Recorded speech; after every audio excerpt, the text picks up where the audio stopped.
Hello friends, welcome to Codebase.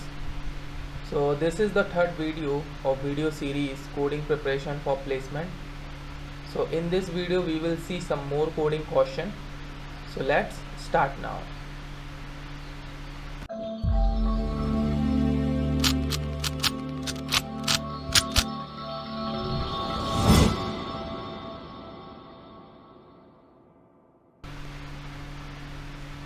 So friends, in last video we have completed 8 coding question, and in this video we will start from the coding question number 9. So in a question 9 we have a question given in n gold wires. Each wire has a length associated with it. At a time, only two adjacent small wires are assembled at the end of the large wire, and the cost of forming is the sum of their length. Find the minimum cost when all wires are assembled to form a single wire. So this is the question. If you didn't understand the questions, so let's see the example से आसानी से समझ में आ जाएगा. So here we have an array ARR, and in this array we have a number of gold wire. So in this array we have a length of 6 gold wire and 6 number of gold wire, and its length is 7, 6, 8, 6, 1 and 1. तो यही question में दिया है. So given n gold wire में number of gold wire कितने हुए यहाँ पर 6. Each wire has a length associated with it, मतलब उनकी लेंथ कितनी है. First wire length is 7, second wire is 6, third wire 8 and fourth wire 6, fifth wire 1 and sixth wire is 1. At a time only two adjacent small wire are assembled at the end of a large wire. तो इसमें क्या करना है हमको, जैसे कि यहाँ पर एक्सप्लेनेशन में दिया हुआ है कि ये जो हमारे पास एरे है इसमें सबसे पहले सबसे स्मॉल लेंथ वाले वायर देखना है, जिसमें जैसे इस एरे में सबसे पहले स्मॉल वैल्यूज कौन सी है 1, लास्ट की 2 वैल्यू 1 and 1, उनको ऐड कर देना है. उनको ऐड करेंगे तो क्या होगा, हमारे पास एक नया एरे तैयार होगा जिसमें क्या होगा, वो दो वैल्यू जो ऐड होंगी वो क्या बना देंगे 2. तो जैसे यहाँ पर ये हमारा प्रीवियस एरे है, इसकी लास्ट 2 स्मॉल वैल्यू हम देखेंगे क्या होता है, क्या मिल रही है हमको 1 1 2 1 मिल रहे हैं. उनको ऐड किया तो जो नया एरे बना वो क्या होगा 7 6 8 6 2. तो इसमें जो 2 स्मॉल वैल्यू थी उसको हमने ऐड किया तो कॉस्ट क्या निकल के आ रही है हमारे यहाँ पर 2. फिर उसके बाद क्या किया हमने, अब जो लास्ट एरे है हमारे पास ये है. अब इसमें से 2 स्मॉल वैल्यू कौन सी निकल के आएंगी, 2 स्मॉल वैल्यू है we have 6 and 2. Now we will add these 2 values, so we will get 8. तो जो नया एरे वो क्या हो गया 7 6 8 8, और इन दोनों को ऐड किया हमने 6 and 2 को, तो कॉस्ट क्या मिली हमको 8. तो ये नई कॉस्ट हो गई. फिर क्या हो गया, हमारे पास जो प्रीवियस एरे है उसमें कितनी वैल्यू है 4 वैल्यू 7 6 8 8. तो इसमें से हम 2 स्मॉल वैल्यू देखेंगे कौन सी मिलेगी हमको 6 and 7. So now we will add this 6 and 7 value, so we will get 13. Now the cost is 13. Again we have this array of containing 3 value, तो 13 8 and 8. अब इसमें से 2 स्मॉल वैल्यू कौन सी होंगी 8 and 8, तो इनको ऐड कर देंगे तो क्या मिलेगा हमको 16. तो कॉस्ट क्या होगी यहाँ पर 16. और फिर उसके बाद लास्ट में क्या बचा हमारे पास, एक एरे में केवल 2 वैल्यू बची 13 and 16. तो इसमें से मिनिमम वैल्यू दोनों को, अगर हम दोनों हमारी लास्ट की वैल्यू अगर हम दोनों को ऐड करेंगे तो क्या मिल रहा है हमारा, हमको जो क्या मिल रही है एरे में वैल्यू 29. तो इसकी कॉस्ट कितनी होगी 29. Now what we will do next, we will add all the cost, जैसे 2 है 8 है 13 है 16 है 29. तो उसके लिए हमको क्या मिल रहा है, फिर सबको ऐड करने के बाद क्या मिला हमको 68. तो यही हमारा क्या है मिनिमम कॉस्ट है, और यही क्या होगा हमारा आउटपुट होगा. तो यहाँ पे दिया हुआ है hence the minimum cost to assemble all gold wire is 68. तो यही इस क्वेश्चन में दिया हुआ है.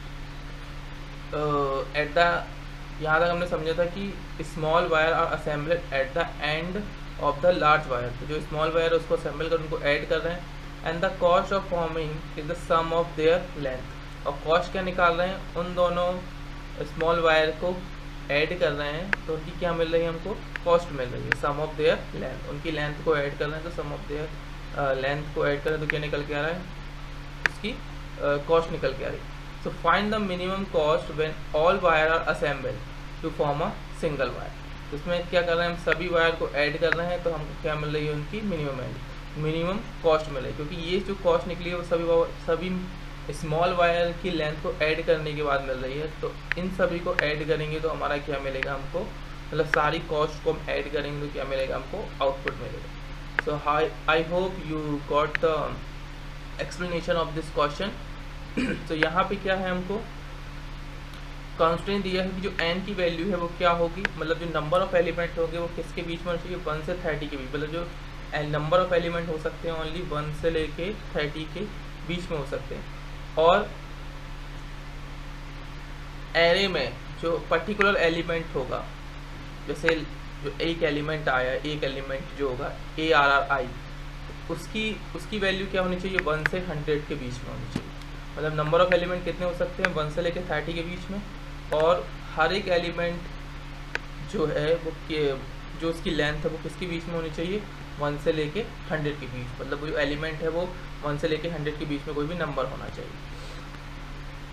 Next we have one more example, तो उसको और समझ लेते हैं। जैसे यहाँ पर जो n की वैल्यू है, साइज क्या दिया हुआ हमारे पास 6, n की वैल्यू में 6 दी है, मतलब एरे में कितने, मतलब यही जो क्वेश्चन, यही जो एक्सप्लेनेशन है उसको फिर से एग्जांपल के तौर पे एक्सप्लेन किया हुआ है कि जो नंबर ऑफ एलिमेंट है वो 6 है, तो यहाँ पर 7 क्या है, वैल्यू ऑफ ARR 0 की वैल्यू है, और जो रिप्रेजेंट क्या कर रहा है, represent length of first wire, ऐसे ही 6 जो है ARR 1 जिसकी इंडेक्सिंग क्या है ARR 1, एंड ये रिप्रेजेंट कर रहा है लेंथ ऑफ सेकेंड वायर, ऐसे 8 रिप्रेजेंट कर रहा है length of third wire, 6 represent कर रहा है length of fourth wire, and 1 represent कर रहा है length of fifth wire, and 1 represent कर रहा है लेंथ ऑफ सिक्स वायर। ये ऊपर वाले क्वेश्चन को ही यहाँ पर एग्जांपल 1 में एक्सप्लेन किया, और जो आउटपुट मिल रहा है वो क्या मिल रहा है हमको, 68। एक और एग्जांपल दिया, इसको भी देख लेते हैं यहाँ पर। तो यहाँ पर देखो n की वैल्यू क्या दी हुई है हमको, नंबर ऑफ एलिमेंट 4, तो जो 12 है वो ARR 0 है, वो रिप्रेजेंट कर रहा है length of first wire, 2 represent कर रहा है length of second wire, again 2 represent कर रहा है length of third wire, and 5 is representing length of 4 wire. So this is the final array. We have 4 element. तब इनमें से मिनिमम एलिमेंट कौन सा होगा, 2 मिनिमम एलिमेंट कौन से होंगे, 2 + 2 क्या हो जाएगा 4, तो ये बन गया एक एरे, उसकी कॉस्ट क्या मिलेगी हमको 4। अगेन अब ये जो एरे है वो कितने में कन्वर्ट हो गया, 3 एलिमेंट्स में, तो इसमें से जो मिनिमम 2 एलिमेंट कौन से, 5 और 4, उनको ऐड कर दिए तो क्या मिला 9, तो कॉस्ट क्या होगी यहाँ पर 9। अब जो एरे बना उसमें 2 एलिमेंट है, इन दोनों को ऐड कर देंगे तो क्या बचेगा 21। अब इन तीनों को ऐड कर देंगे तो हमारा रिजल्ट क्या मिल जाएगा हमको 34, यही आउटपुट। अब इस क्वेश्चन को हमको किस में कन्वर्ट करना है, कोड में। So let's see how we can write the code of this question. So this is the code of question number 9. So first of all what we will do, we will create a list or we can say the array. तो यहाँ पर हमने map function use किया है क्योंकि हमको input लेनी है वैल्यूज़, और उन वैल्यूज़ को हम कॉमा सेपरेटेड करेंगे, और वो वैल्यूज़ क्या होंगी, इंट में होंगी, क्योंकि जब हम 2 फंक्शन को एक साथ यूज़ कर रहे हैं इसलिए हम किसका यूज़ कर रहे हैं, मैप फंक्शन। क्योंकि अगर हम स्प्लिस फंक्शन लगाएंगे बिना मैप फंक्शन के तो हमको क्या मिलेगी, एरर मिलेगी, इसलिए यहाँ पर हमने मैप फंक्शन का यूज़ किया, और जो भी रिजल्ट मिल रहा है उसको हम किस में कन्वर्ट कर रहे हैं, लिस्ट में, और लिस्ट को हम क्या कर रहे हैं यहाँ पर प्रिंट भी करा है। Now so we have list L1 जिसमें हमारे पास जो एलिमेंट है, जो इनपुट एरे एलिमेंट है वो होंगे, और L2 में क्या कैलकुलेट करना है, जो L2 लिस्ट ली है ना, यहाँ पर हमने एम्प्टी लिस्ट ली हुई है L2। So what we will insert inside this list, we will insert all the cost. यहाँ पर हम कॉस्ट निकाल रहे हैं, जैसे फर्स्ट 2 वैल्यू को ऐड किया तो एक कॉस्ट मिल रही है, फिर उसके बाद फिर 2 को स्मॉल वैल्यू को ऐड किया, फिर कॉस्ट मिल रही, फिर 2 स्मॉल को ऐड किया तो क्या मिल रही है, कॉस्ट मिल रही। तो सेकेंड लिस्ट जो है वो किसके लिए ली हुई है हमने, कॉस्ट को इंसर्ट करने के लिए। तो फर्स्ट लिस्ट में क्या होगा, हमारी जो इनिशियल वैल्यू होंगी एरे की वो होंगी, और सेकेंड लिस्ट में क्या होगा, जो कॉस्ट आ रही है उसको हम अपेंड करेंगे। तो हमने क्या किया, यहाँ पर एक लूप एग्जीक्यूट किया और वाइल कर दिया उसमें ट्रू, मतलब जितना देर तक हम चाहें ये लूप को चला सकते हैं विदाउट एनी कंडीशन। हमने क्या कर दिया, ट्रू। जब तक कंडीशन ट्रू होगी तब तक चलेगा, जहाँ कंडीशन फॉलो होगी वहीं पे क्या कर देंगे, ब्रेक कर देंगे। So inside this loop first of all we will if, क्या चेक करेंगे हम इसमें कंडीशन, ये लूप तब तक चलेगा जब तक कि क्या होगी, लेंथ होगी लिस्ट की,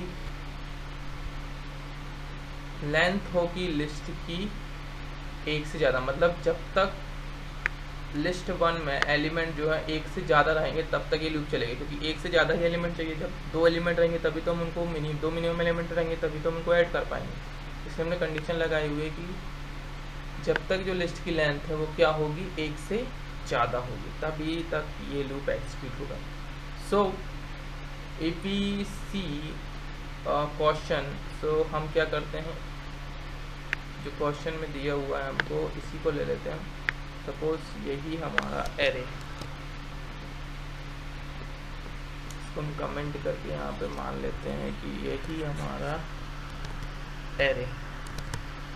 okay, so this is L1, मतलब ये हमारा एरे है L1 लिस्ट। अब इसमें चेक किया कि इसकी लेंथ जो है 1 से ज़्यादा है, क्योंकि इसमें 6 एलिमेंट है। अब हमने क्या किया, मिन फंक्शन लगाया किसमें, L1 में, और इस लिस्ट का सबसे मिनिमम एलिमेंट स्टोर कर दिया किसमें, min 1 में। अब उस मिनिमम एलिमेंट को निकालने के बाद हमने क्या किया, एक और फंक्शन लगाया लिस्ट 1 में, रिमूव। तो रिमूव फंक्शन क्या करेगा, उस min 1 को L1 से क्या कर देगा, रिमूव कर देगा। तो सबसे पहले क्या किया हमने, लिस्ट L1 से मिनिमम, पहला मिनिमम एलिमेंट निकाला, और नेक्स्ट स्टेप में क्या किया, उसी लिस्ट से रिमूव कर दिया वह minimum element. Next what we will do, we are again searching the second minimum element, किससे, लिस्ट से। तो फिर से हमने लिस्ट में लगा, लिस्ट में यूज़ किया मिन फंक्शन और सेकेंड मिनिमम एलिमेंट निकाला और उसको भी रिमूव कर दिया किससे, लिस्ट से। So in first step we got the first minimum element, फिर उसको हमने रिमूव कर दिया लिस्ट से। फिर नेक्स्ट स्टेप में क्या किया, सेकेंड मिनिमम एलिमेंट निकाला, फिर उसको भी क्या कर दिया, रिमूव कर दिया लिस्ट से। अब हमको 2 मिनिमम एलिमेंट मिल गए लिस्ट के, तो उसको हमने क्या कर दिया, ऐड कर दिया, min 1 एंड min 2। वही हमको करना है, यहाँ पर जो 2 मिनिमम एलिमेंट है उनको लिस्ट से निकाल के ऐड कर देना है, और वही क्या है, हमारी कॉस्ट है। तो हमने क्या किया, मिनिमम एंड min 2 को ऐड कर दिया, और जो कॉस्ट आ रही है उसको दूसरी लिस्ट में अपेंड कर दिया। दूसरी लिस्ट कौन सी हमारे पास, L2। नाउ अगेन क्या करेंगे, जो हमारी मिनिमम वैल्यू आ रही है फिर से हम किस में अपेंड कर देंगे, उसको लिस्ट 1 में। क्यों करेंगे यहाँ पर अपेंड, कि देखो सबसे पहले तो हमने ये 2 मिनिमम एलिमेंट निकाले, उनको ऐड किया, उसको कॉस्ट में, मतलब जो हमारी लिस्ट 2 है उसमें अपेंड कर दिया, और फिर इसी 2 को हमको फिर से तो इसी एरे में डालना है, मतलब इसी लिस्ट में इंसर्ट करना है। तो हमने क्या कर दिया, फिर से जो हमने टी किया हुआ है, टी में जो स्टोर की हुई है दोनों को ऐड करके वैल्यू, उसको फिर से अपेंड कर दिया किसमें, लिस्ट 1 में। तो फिर से ये लूप एग्जीक्यूट होगा, ठीक है। हमारे पास एक कॉस्ट आ गई, वो किस में अपेंड कर दिया हमने, लिस्ट 2 में। फिर से ये लूप एग्जीक्यूट होगा, फिर इस लिस्ट का पहला मिनिमम एलिमेंट निकलेगा, वो रिमूव होगा, फिर दूसरा एलिमेंट निकलेगा, वो रिमूव होगा, फिर उसके बाद हम क्या कर देंगे, टी में दोनों मिनिमम एलिमेंट को ऐड कर देंगे, फिर उस कॉस्ट को किस में अपेंड कर देंगे, L2 में, और फिर उसी एलिमेंट को फिर से उस एरे मतलब L1 में क्या कर देंगे, फिर से अपेंड कर। तो ये चलता जाएगा, कब तक चलता जाएगा, जब तक कि हमारे सारे मिनिमम एलिमेंट ऐड नहीं हो जाते और हमारे सारे एलिमेंट किस में अपेंड हो जाएंगे, L2 में।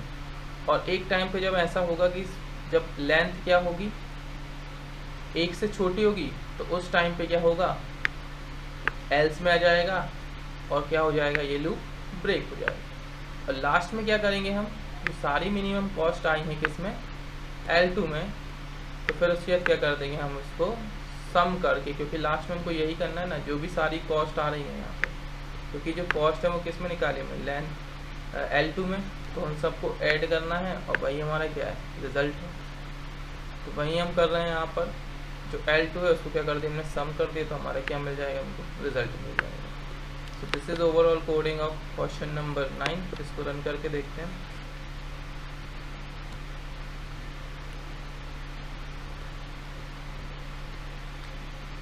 तो यहाँ पर हमको यही लिस्ट लेनी है जो कि कॉमा सेपरेटेड है। सो 7, 6 नेक्स्ट 8 6 1 1 एंटर। तो ये देखो सबसे पहले तो हमने ये लिस्ट बनाई हुई है, तो ये लिस्ट प्रिंट हो रही है जो हमने यहाँ पे प्रिंट कराई हुई है, और जो हमारा रिजल्ट आ रहा है वो कितना आ रहा है 68। तो you can see we have the output is 68। So we got the output. Again we can check one more example which we have given in our question. So 12 2 to 5 4 value, so 12 comma 2 and comma 5. So here is the list and the output is 34. So you can see that the output is 34. So this is the question number 9. I hope you got understand. So let's see the next question, that is question number 10. So question number 10 is little bit easy question. So one programming language has the following keyword that cannot be used as an identifier. तो एक programming language जिसमें सम keyword हैं जो कि identifier की तरह use नहीं होंगे। हमको यही कीवर्ड लेके चलना है जब हम कोड करेंगे। कौन कौन से कीवर्ड है हमारे पास? Break, case, continue, default, defer, else, for, func, go to, if, map, range, return, struct, type, var. तो ये सारे कीवर्ड हैं, इनको हमको चेक करना है कि ये आइडेंटिफायर की तरह यूज़ नहीं होना चाहिए। Write a program to find the given word is a keyword और नॉट। मतलब एक प्रोग्राम लिखना है, आपको कोड लिखना है जिसमें ये फाइंड करना है कि जो यूज़र इनपुट कर रहा है वर्ड वो कीवर्ड है या नहीं है। तो देखो यहाँ पर केस 1 दिया है, आपको एक इनपुट करना है जैसे डिफर। तो डिफर इसमें क्या है? कीवर्ड है, तो यहाँ पे क्या आ रहा है? Differ is a keyword. Case 2 में दिए हुए वाइल। सो वाइल क्या है? ये जो हमारे पास कीवर्ड दिए हैं इसमें कोई भी आपको वाइल नहीं दिखाई दे रहा है, मतलब ये क्या है? While is not a keyword. So this is the simple coding question. इसकी भी कोड देखते हैं यहाँ पर। So question number 10। So what we will do in this question, we create one set and that set name is keyword. तो उसमें क्या करेंगे? हम सारे कीवर्ड को एक स्ट्रिंग के रूप में रख लेंगे यहाँ पे, जो सारे हमको क्वेश्चन में दिए हुए हैं। ये ब्रेक दिया है, case, continue, default, defer, else, for, सारे जो कीवर्ड हैं we insert inside this set as a string. Break, case, continue, defer, ये सारे कीवर्ड हमने ले लिए किसमें? सेट में। अब सेट की क्या खासियत होती है लिस्ट में? It can not accept the duplicate value. Okay, set can not accept the duplicate value. There are 4 data structure in Python. So first is list, second is tuple, third one is dictionary and fourth one is set. So next what we will do, हम एक input कराएंगे value enter identifier किससे? User से। और फिर हम क्या करेंगे? चेक करेंगे कि क्या वो इनपुट वैल्यू कीवर्ड में प्रेजेंट है या नहीं। In is a keyword in Python.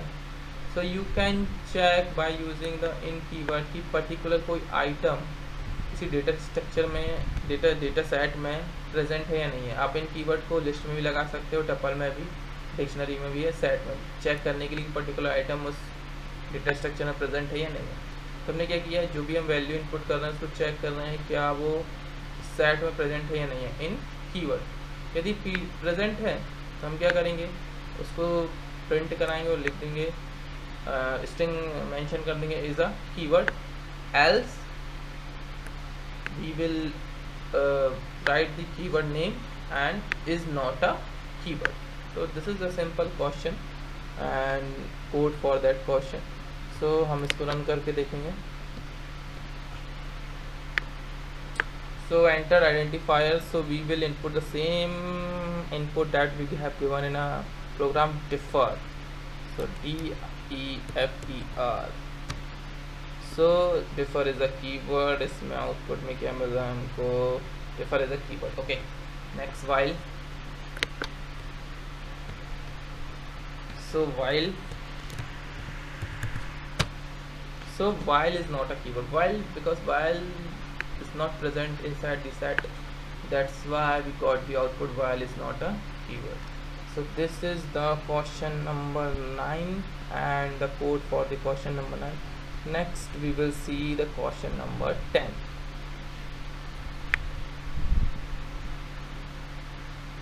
Okay, so question number 10 we have question number 10 we have completed. Now we will see question number 11. Okay, now the question number 11 is given a maximum of 4 digits to the base 70. मतलब हमको क्या करना है, एक digit input करनी है जिसमें क्या होंगे मैक्सिमम 4 डिजिट हो सकती हैं, और वो किस में होंगी, बेस 17 में। बेस 17 का मतलब है जो ए है वो 10 है वो किससे डिनोट किया जाएगा, ए से। 11 जो है वो किससे डिनोट किया जाएगा, बी से। 12 जो है वो सी से। 13 डी, 14 ई, 15 एफ एंड 16 जी, ऐसा इनपुट। एंड आउटपुट में क्या करना है, हमको इसकी डेसिमल वैल्यू निकालनी। मतलब ये तो आपको समझ में आ रही होगा, ये जो है वो binary, decimal, hexadecimal and octal से रिलेटेड क्वेश्चन है। तो इसमें क्या है कि हमको जो 4 डिजिट इनपुट करनी है वो किस फॉर्म में होनी चाहिए, बेस 17 में। और हमको उसको आउटपुट में क्या रिप्रेजेंट कर, आउटपुट में क्या आउटपुट प्रिंट करना है हमको, डेसिमल वैल्यू। मतलब उसकी हमको डेसिमल वैल्यू आउटपुट में लेके आनी है। तो जैसे यहाँ पर एक इनपुट क्वेश्चन दिया हुआ है, हमको इनपुट में दिया हुआ है 1A। 1A का मतलब क्या होगा, यहाँ पर 1 है और ए की वैल्यू क्या है 10। तो उसका एक्सपेक्टेड आउटपुट क्या मिलना चाहिए हमको, 27। और ऐसे ही हमें यहाँ पे दिया हुआ 4 डिजिट 23GF। तो इसका आउटपुट क्या मिलना चाहिए हमको, जो कि डेसिमल वैल्यू होगी वो क्या होगी, 10980। देखते हैं इसका कोड क्या है। So let's see the code number 11. So here is some explanation. The int function. So you know about the int function we have in a Python. तो क्या करता है int function, सबसे पहले इसके बारे में देखते हैं क्योंकि यही यूज होगा इस प्रोग्राम में। So int function convert the specified value into an integer number। तो हमको ये पता है कि जो int function होता है पाइथन में वो क्या करता है, किसी भी वैल्यूज को किस में कन्वर्ट कर देता है, इंटीजर में।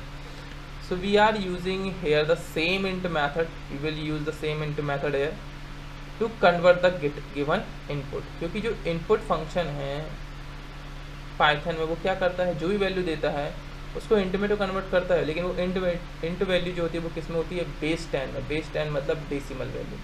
तो उसी इंट फंक्शन को हम यूज़ करेंगे। अब जनरली अभी हम इंट फंक्शन में क्या यूज़ करते हैं, जनरली जो हम इंट फंक्शन यूज़ करते हैं उसमें एक ही पैरामीटर पास करते हैं। But int function accept 2 argument, number and base. मतलब जो एक नंबर है जिसको हम इंट में कन्वर्ट कर रहे हैं, और एक क्या होगा, बेस, कि वो जो नंबर हम इनपुट ले रहे हैं वो किस बेस में होगा, बेस 17 में होगा या बेस 16 में होगा। और उस नंबर को किस में कन्वर्ट कर देता है, वो कन्वर्ट कर देता है किस में, डेसिमल में, बेस 10 में।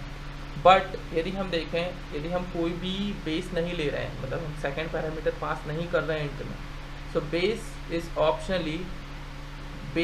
ऑप्शनल। जो बेस होता है इंट में ऑप्शनल होता है, जरूरी नहीं है कि हम सेकेंड पैरामीटर पास करें। And the default value is 10। मतलब सेकेंड पैरामीटर होता है बेस फंक्शन में जो हम पास करते हैं वो जरूरी नहीं है कि पास करें क्योंकि ऑप्शनल होता है। बट बाय डिफ़ॉल्ट जो इसका वैल्यू होती है वो क्या होती है, 10 होती है। मतलब बेस 10 होता है जो कि एक डेसिमल वैल्यू होती है। बट अभी जो हमें क्वेश्चन में दिया है वो हमको रखना है, उसका सेकेंड पैरामीटर हम क्या रखेंगे उसमें, 17, क्योंकि हमें बेस 17 की वैल्यू इनपुट होगी और हमको सिर्फ किसमें कन्वर्ट करना है, डेसिमल वैल्यू में। तो in the following program we are converting to base 17। so you can see we can do this question by only 2 line। so यहाँ पे क्या करेंगे, सबसे पहले नंबर, क्योंकि एक स्ट्रिंग मिल रही है इसलिए स्ट्रिंग को इनपुट कराएंगे, string of input and the value. क्योंकि हमें वैल्यू जो है यूजर्स इनपुट कराएंगे वो जो है स्ट्रिंग होगी, क्योंकि इसमें कैरेक्टर भी दिए हुए हैं जो कि क्वेश्चन में आपने दिए हुए हैं। यहाँ पे कैरेक्टर जैसे ए बी, तो यहाँ पे देखो ए दिया हुआ है, यहाँ पे GF है, इसलिए हम इनपुट जो ले रहे हैं वो किस में लेंगे, स्ट्रिंग में। अब क्या करेंगे हम, जो कि नंबर मिल रहा है उसको सबसे पहले इंट में कन्वर्ट करेंगे और हमको दिया हुआ है क्वेश्चन में कि जो इनपुट लेना है आपको वो किस में लेना है, बेस 17 में। तो इंट में हमने इंट फंक्शन जो है ऑप्शनल पैरामीटर जो लेता है बेस, उसमें हमने क्या दे दिया 17। और अब ये क्या करेगा, ये इंट फंक्शन इस नंबर को 17 से किस में कन्वर्ट कर देगा, बेस 10 में, जो कि हमें आउटपुट में निकालना, output it's decimal values. Okay, so let's run this program. तो यहाँ पे फर्स्ट हमारे पास इनपुट क्या है 1a, we will input 1 and a, so we will get the output is 27. Next again we will run this program.